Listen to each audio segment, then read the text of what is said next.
Yeah, I will. I'll just chime in and say that the Fourth Amendment is a pretty simple statement, and all of the discussion here is about how to make the Fourth Amendment applicable to these other newer forms of communication.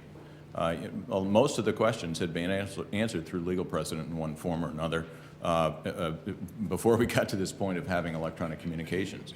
And it seems to me that so much of the discussion has been to try to explain why telephone or internet communications are somehow different, and that the expectation of privacy is different with respect to these forms of communication. I think it's got it backwards. You know, we've got a Fourth Amendment.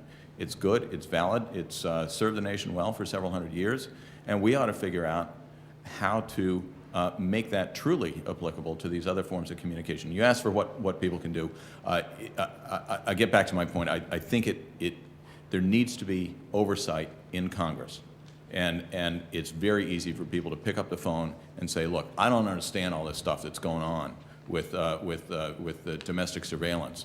You guys need to make it clear to us what's been going on. You know, I'm not asking you to change the law yet. Just investigate. Just hold oversight hearings and figure out how these tools are being used on U.S. populations." Amen to that. I'd like to thank all of our panelists. I know some of you have questions, but I'll look to our executive director, Mark, if we have any. I don't think we have much lead time before the next panel begins in terms of whether audience members should. No, this is not a question. I want to fill it in. It's very important. My name is Lokesh Veeru. I'm a physician, but I'm a publisher of a newspaper called Virginia Times.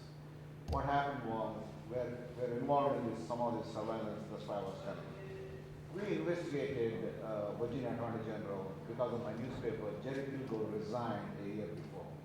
And also, we investigated Bill Frisch during that time, and I'm one of the persons who testified for SEC. Then we gave two informants, two confidential names, a gladiator and a spotter. These are the names we gave. Then, all of a sudden, with all this mess of all this surveillance, domestic surveillance and everything, and with this procedure of eavesdropping, we convicted a House of Delegates because of my newspaper. He went to jail.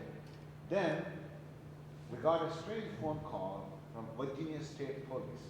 Okay. Listen, he's so happy we convicted this House of Delegates. And what we're questioning, he told us, because of we're publishing some of this surveillance. We state police, he informed to us, we can eavesdrop on anybody, no courts, nothing. And he is one of the persons in the eavesdropping unit in the state police. At this point, I have to ask. That's why what I'm trying to tell you is, no, Yep. because ACLU is here. No, this is very important. I know it's very important. We just have another panel coming up, and I wanted to give the last word to Tom Tam. We can definitely talk about this a little bit more offline in a few minutes when the session ends. But a final word to Thomas Tam. I just wanted to say that